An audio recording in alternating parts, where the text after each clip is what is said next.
Selamat pagi untuk Anda yang bergabung bersama dengan kami, terutama untuk Anda yang ada di 10 kota jaringan Smart FM Network, Anda yang ada di Jakarta, Yogyakarta, Surabaya, kemudian untuk Anda yang ada di Palembang, Pekanbaru, Makassar, Manado, Balikpapan, dan Banjarmasin. Selamat pagi, selamat bergabung bersama dengan kami di dalam program Smart Happiness. Kami masih membahas seputar The Happiness Mantra, This Too Shall Pass, Smart Listeners. Anda juga yang ada di aplikasi Jux Music, YouTube channel Radio Smart FM, boleh juga bergabung bersama dengan kami di 0812 11 12 959. Anda mungkin punya mantra ajaib begitu ya, yang selalu Anda ulang-ulang di dalam kehidupan Anda yang mungkin merubah diri Anda. Boleh dong sharing bersama dengan kami, apa sih mantra yang sering Anda ulang-ulang? 0812 11 12 959. Kami juga buka link untuk Anda yang ingin bertanya kepada Pak Arfan, boleh. Untuk sharing juga boleh, nanti langsung akan kami bacakan di sesi yang terakhir. Oke, Pak Arfan, satu kata kunci tadi, this too shall pass. Ini salah satu cara untuk bisa berdamai terhadap permasalahan dan juga problema dan kebahagiaan juga di dalam hidup begitu ya Pak Arfan ya. Nah, kapan kita bisa tahu bahwa mantra ini sudah ibaratnya bekerja begitu, efektif di dalam diri kita? Boleh Pak Arfan sharingnya, silakan. Terima kasih banyak Tasya ya. Kapan kita tahu mantra ini efektif? Kalau kita sudah memperoleh kedamaian. Karena kan orang yang sedang mengalami masalah itu kan pasti galau kan. Dan sesungguhnya itu bisa dijelaskan oleh neuroscience, Tasya. Oke. Jadi pikiran kita itu, kalau kita sedang bahagia, pikiran kita itu terbuka gitu. Pikiran kita itu terbuka sehingga kita bisa melihat hal-hal yang sebelumnya kita tidak pernah lihat gitu. Tapi kalau kita sedang mengalami musibah, cobaan, rintangan, tantangan, maka pikiran kita itu akan bukan terbuka tapi tertutup dan terfokus gitu. Fokus kepada masalah itu. Oke. Jadi kalau misalnya kita sedang punya masalah sama atasan misalnya, dimarahin atasan gitu ya. Pikiran kita itu akan fokus ke situ. Nah, bahayanya adalah ketika pikiran kita fokus kepada masalah, tantangan, rintangan, cobaan, ya, bahayanya adalah itu akan membuat kenikmatan yang sedang kita rasakan itu berkurang gitu. Oke. Ya, kita dalam hidup kan punya, katakanlah punya 20 kenikmatan katakanlah gitu ya, ya kita sedang alami dalam hidup kita. Tetapi ada satu masalah itu membuat seolah yang 20 itu hilang gitu. Yang 20 itu menjadi background. Yang kelihatan itu cuma satu itu aja. Seolah-olah jadi ini berpotensi membuat kita tidak bersyukur. Saya punya 20 kenikmatan, ya baru satu aja, yaitu gigi saya sakit misalnya. Kemudian saya merasa hidup sudah seperti di neraka gitu ya. Seolah-olah yang 20, yang 19 itu hilang gitu, nggak ada apa-apanya. Nah, itu jeleknya ketika kita sedang punya masalah itu, otak kita itu menyempit. Sehingga kita hanya terfokus pada satu masalah yang sedang kita hadapi dan melupakan nikmat, berkah, anugerah yang sebetulnya masih kita dapatkan hari ini. Nah, itu jeleknya. Tapi bagusnya adalah, kenapa Tuhan mendesain otak kita seperti itu? Supaya kita segera mencari solusi. Solusi, ya. Kalau kita dimarahin sama atasan, kemudian kita tenang-tenang saja, besoknya dimarahin lagi sama atasan gitu. Gitu kan? Iya. Ketika dimarahin sama atasan kan berarti ada sesuatu yang salah, ada sesuatu ekspektasi yang tidak nyambung di sini. Nah, itu akan terus melekat dalam pikiran kita. Supaya apa? Supaya kita segera mencari solusi. Supaya kita segera keluar dari masalah itu. Jadi tujuannya sebetulnya itu. Tujuan pikiran kita menyempit itu supaya kita fokus menyelesaikan masalah. Tetapi kabar buruknya adalah itu seringkali membuat kita tidak bersyukur dan akhirnya merasa menjadi orang yang paling malang sedunia. Ada banyak orang yang seringkali mengalami satu hal saja merasa jadi orang paling malang sedunia. Tapi memang cara kerja otak kita begitu memang, dan itu didesain oleh Tuhan supaya kita solve the problem. Karena itu kita perlu mantra ini. Ini juga akan berlalu, ini juga akan berlalu. Nah, nanti apa yang akan kita rasakan untuk mengetahui bahwa mantra ini efektif? Kalau mantra ini efektif, maka akan ada ketenangan, akan ada kedamaian gitu. Oh iya, ini juga akan berlalu. Ya. Nah, yang lebih yang lebih tinggi lagi, ya kalau dampaknya lebih efektif lagi, lebih masuk lagi, lebih meresap lagi itu, bahkan kita menikmati. Wow, keren ya, bisa menikmati ketika kita punya permasalahan begitu ya? Iya, menikmati karena ini nanti akan jadi sebuah cerita indah Ya. di lain waktu, di masa depan. Jadi diri kita itu, Tasya, diri kita itu ada dua. Yang pertama adalah yang disebut sebagai experiencing self. Experiencing, artinya mengalami. Ya. Diri yang mengalami, itu namanya experiencing self. Kemudian ada lagi nanti diri yang mengenang. Diri yang mengenang itu namanya remembering self. Diri yang mengenang gitu. Ya. Jadi saya ingat dulu misalnya, saya waktu pertama kali berkarir ya menjadi motivator misalnya ya, kemana-mana naik kendaraan umum gitu kan, naik bis kota gitu kan, ya, kan itu enak untuk diceritakan kan, ya kalau hujan ya kena hujan, kalau panas kena panas, ya kemudian berdesak-desakan di kendaraan umum dan seterusnya gitu, ya kemudian juga seringkali ditolak sama klien gitu.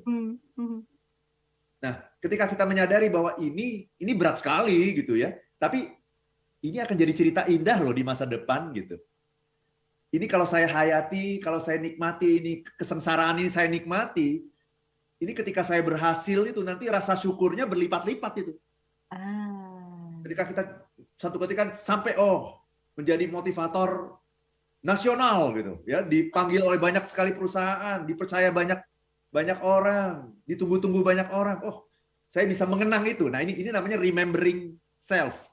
Saya bisa mengenang itu, iya ya, dulunya saya juga susah, saya juga bukan siapa-siapa, sering ditolak, menghadapi banyak sekali tantangan, cobaan, akhirnya saya bisa survive. Ada sebuah kebanggaan gitu. Wah, ternyata saya orang hebat nih. Kalau saya bisa menghadapi segala tantangan-rintangan dengan setabah ini akan menjadi sesuatu aset yang luar biasa untuk masa depan gitu. Nah, jadi kalau kita sadar ini akan menjadi sesuatu yang luar biasa, maka kesengsaraan itu nikmat. Ya, karena bisa menjadi cerita di kemudian hari. Dan kita hayati sekarang ini gitu. Oh iya ya, rasakan nih keringatnya gitu ya, stresnya gitu. Ini nikmat loh. Nanti ini menjadi sebuah kebanggaan baik bagi diri saya maupun bagi keluarga gitu. Baik. Ini kalau kita menghadapi kesusahan atau kesulitan, Pak Arfan, ketenangan ketika kita menghadapi kesusahan ataupun kesulitan. Gimana kalau Anda kata tadi kita hubungkan kepada kebahagiaan? Ya. Nah, ketenangan di dalam kebahagiaan. Ini kan sebuah hal yang kurang bisa dirasakan gitu kan. Karena kan kalau kita bahagia kan ya udah kita fokus kepada kebahagiaannya aja gitu kan. Tenang di dalam kebahagiaan itu bagaimana, Pak Arfan? Ya, orang yang bahagia itu seringkali ignore, lupa. Bener nggak gitu? Ya. Kita kan sholat lebih khusyuk itu kalau apa? Kalau lagi susah atau kalau lagi bahagia? Bener, lagi susah. Lagi susah. Orang yang bahagia itu merasa dia ada di atas. Ya, dunia itu ada dalam genggamannya gitu. Jadi orang yang bahagia itu kecenderungannya adalah menganggap remeh. Menganggap bahwa apa yang dia dapatkan ini akan bisa dia pegang selama-lamanya. Nah, itu makanya perlu rumus ini. Ketika kita menganggap remeh, kita tidak akan masuk ke dalam detail-detail kehidupan ini. Gitu. Jadi, ketika Anda sedang bahagia, contoh tadi ya, orang tua masih lengkap. Nah, seringkali kan kita, besok aja deh. Ya, mau nelfon ibu besok aja deh, gitu ya. Mau berkunjung ke rumah bapak besok aja deh, kan gitu. Karena masih ada hari esok. Jangan salah. Ini juga akan berlalu, gitu. Nah, kalau kita mempunyai mindset ini juga akan berlalu, maka kita akan menghayati gitu. Begitu kita datang ke rumah orang tua kita akan betul-betul ngobrolnya itu benar-benar nggak mau kehilangan satu detik pun gitu. Bahkan satu helaan nafas pun kita nggak mau kehilangan gitu. Ya. Di kantor juga begitu. Ya, di kantor ketika kita punya banyak sekali masalah di kantor, tapi kemudian kalau lagi bahagia ya, lagi bahagia kita pada di posisi puncak. Ini juga akan berlalu. Kalau begitu, kita jangan kehilangan waktu sedetik pun. Kita harus menghayati itu. Menghayati kebersamaan dengan teman-teman. Ini satu ketika akan berlalu. Menjadi host di Smart FM. Satu ketika ini nggak jadi host lagi nanti. Satu ketika. Jadi ketika lagi jadi host ini benar-benar dinikmati. ketika Tasya mempersiapkan talk show ini, benar-benar disiapkan itu besok mau nanya apa ya, pertanyaannya apa ya, terus nanti kira-kira pengembangan talk show ini ke arah mana ya. Jadi ada persiapan, ada penghayatan. Kenapa? Karena ini akan segera berlalu gitu. Ya. Oke. Ini merupakan sebuah hal yang luar biasa, smart listener. Saya sampai, oh iya ya, begitu ya, teringat lagi. Semoga juga menjadi sebuah semangat begitu untuk Anda mungkin yang sedang mengalami kesulitan atau kesusahan, ataupun untuk Anda yang mungkin sedang mengalami kebahagiaan. Ini sudah banyak respon Pak Arfan dari smart listeners gitu, baik itu di WhatsApp maupun di YouTube channel Smart FM. Nanti akan saya bacakan ya di sesi terakhir. Izin ya Pak Arfan, kita jeda dulu sejenak ya. Dan mungkin smart listeners, untuk Anda yang masih ingat berbagi, boleh bersama dengan kami. Masih kami tunggu YouTube channel Radio Smart FM. Masih ada live chat di sana, jadi Anda bisa berbagi di sana. Atau di WhatsApp 0812 11 12 959. Kami akan kembali.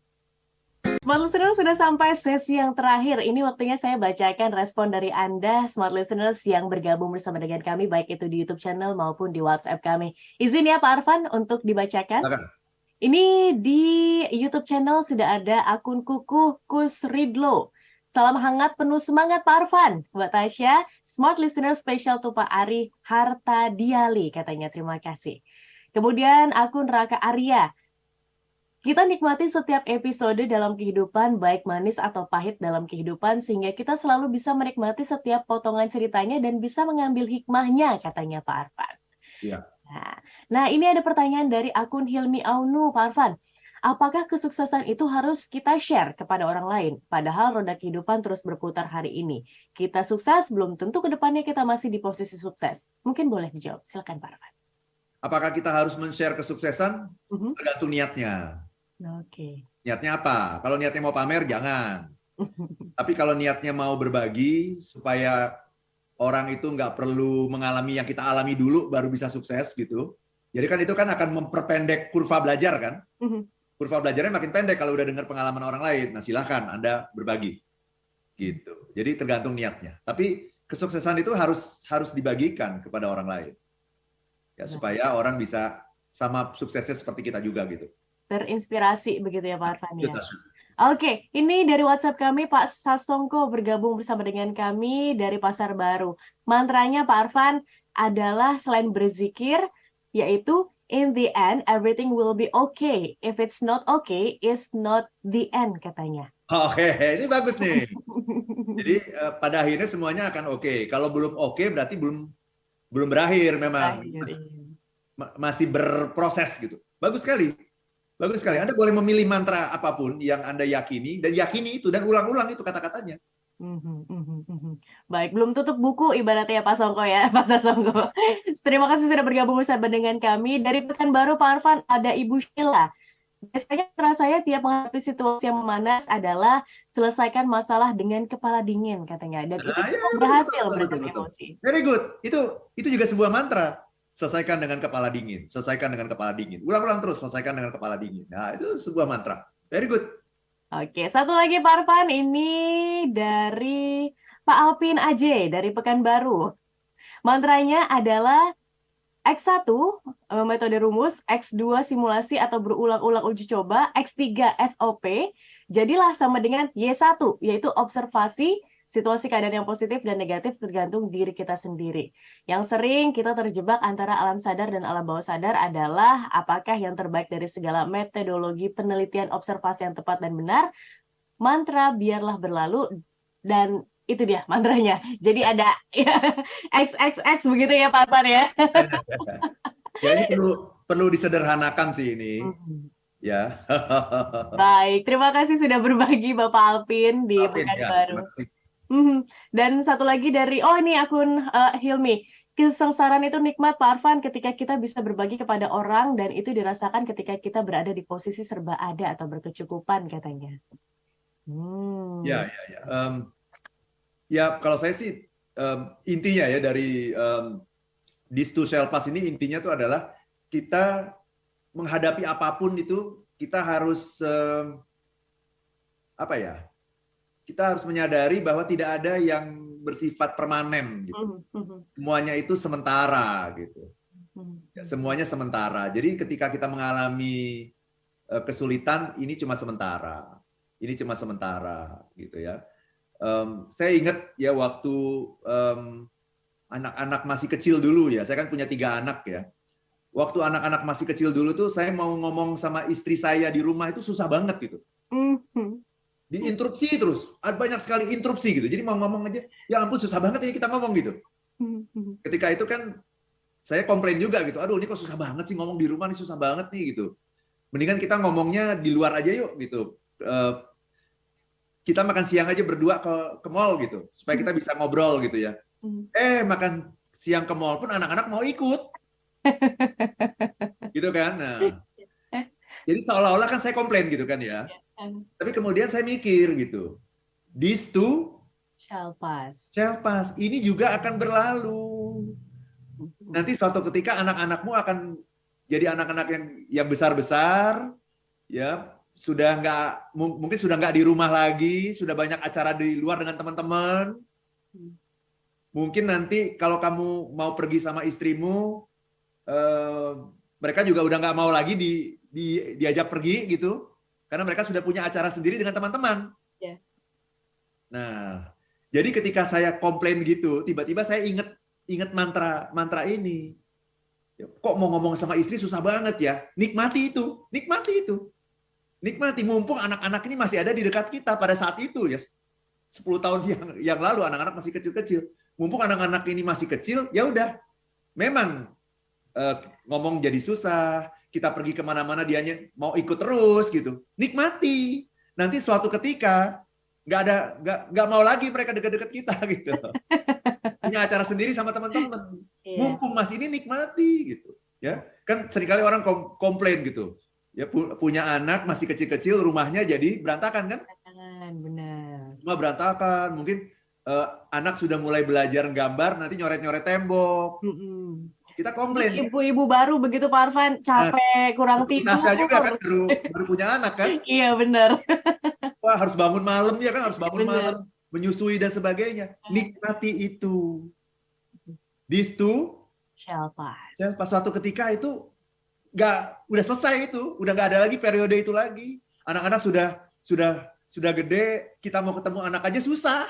Harus janjian dulu, bikin janji dulu gitu untuk bisa ketemu anak gitu. Baik. Kalau sedang mengalami sesuatu yang kayaknya kok berat ya, harus bangun malam gitu ya. Nikmati, udah. Itu selepas ini nanti akan berlalu. Ketika itu berlalu, kita akan mengenang itu aja nanti. Mengenang itu sebagai sebuah pengalaman yang indah gitu. Itu namanya remembering self. Remembering self itu kadang-kadang lebih indah daripada experiencing self gitu. Oke. Pak Arfan, sedikit saja mungkin ya untuk penutup kita di kesempatan kami. Silakan. Ya, jadi apapun yang kita hadapi dalam hidup, ya kalau kita menyadari mantra ini, kita selalu dalam kondisi yang damai. Itu tadi, berdamai dengan diri sendiri. Apa itu? This too shall pass. Ini juga akan berlalu. Ini juga akan berlalu. Bahkan dalam menghadapi kesenangan pun, kita tidak akan melewatkan sedetik pun kenikmatan itu karena satu ketika ini akan berlalu. Jadi yakini mantra itu, masukkan dalam diri Anda, insya Allah kita akan selalu dalam kebahagiaan. Tasya. Oke, dan semoga hari ini juga bisa berjalan dengan lancar.